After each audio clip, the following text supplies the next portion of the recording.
FM, Real 99.1 FM, Aba, and Family Love 99.9 FM, Umuahia. This morning, this program promises to bring you insights into the outcome of yesterday's Executive Council meeting, as well as key updates on Governor Alex Oti's administration. At a point, we shall open our line so you can call in and ask your questions, make your contributions as much as you can. But don't forget when the time comes to be as brief as possible because there are quite a number of people who would like to be part of this program today. Today we have with us the Honorable Commissioner, Ministry of Information, Abia State, Prince Okikan. Good morning, Honorable Commissioner. Good morning. Good morning, listeners. I also have my colleague with me, Gige Chukuma Emily. You're welcome.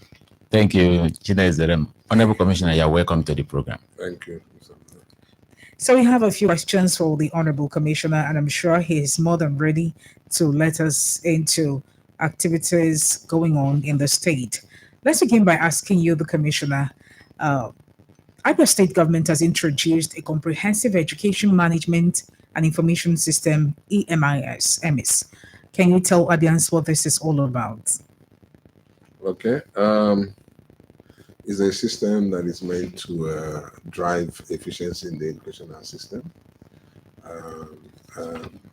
encourage data-driven planning, and is a system that will help the education ministry, the basic and secondary education ministry, to monitor the progress of our pupils in terms of academics and their welfare generally, when it comes to even how they change schools from one school to the other.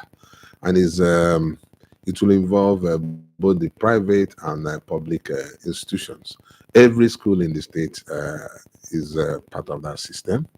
It's digitally driven, and the schools have been given the login details so that they will log in and be part of that system.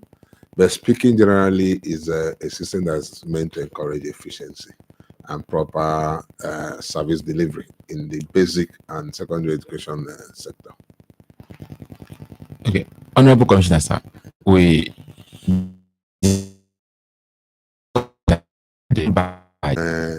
Abia State University, in some areas like pharmacy and all that they never had before now.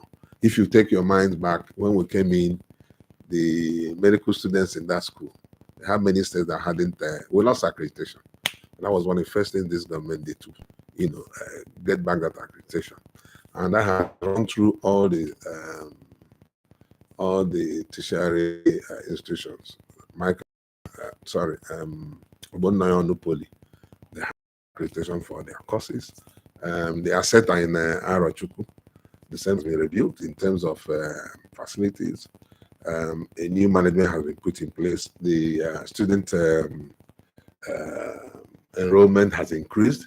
So looking at it, totally quite a lot is happening in that field. And what I spoke to yesterday is that the result of these reforms are showing. For instance, at the secondary level, for 3 years running, Abia State has emerged the best performing state in NECO exams. So it's not happenstance. It's something that is intentional. It's something that has happened as a result of what the government is doing. And we are just barely 2 years plus, and all this is happening. So as we drive down, more of these achievements will be manifested, and Abians will know that yes, this government is using its resources for that sector. Of course, in terms of facilities, we are building schools. Government is building over 221 schools across the state, over that number. In fact, about 269 now, I guess. The number keeps increasing. For the smart schools, we have the smart school project that upcoming. Smart schools will be commissioned.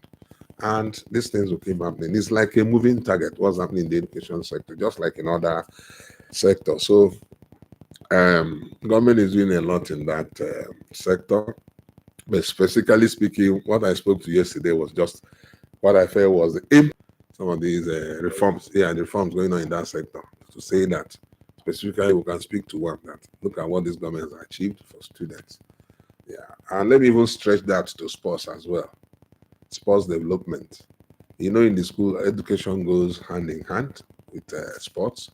Our students went to Bauchi State and engaged in school sports, and they came out overall best. They won 8 gold medals and won many other medals in other categories. And what is key is that they emerge overall best at that level. So what he speaks to is that His Excellency's youth development program in the field of sports, his abuse education is working, is working out very well. Is ending very positive results. So all this put together speaks to the fact that our educational sector is, growing leaps and bounds, and the impact could be felt everywhere in terms of, like I said, in terms of the learning environment, facilities, the performance of the students, or the teachers who today are paid very regularly. It's not by happenstance that this government employed 5,394 teachers, and a few months after, the government wants to employ another 4,000 or more students. So what it means that in under 2 years, this government is going to employ over 10,000 teachers and counting. So these are very visible achievements in that sector. We don't want to dwell on all that. We don't want to be modest. We want to let these things run through, and at the appropriate time, we'll begin to talk about the impact and outcome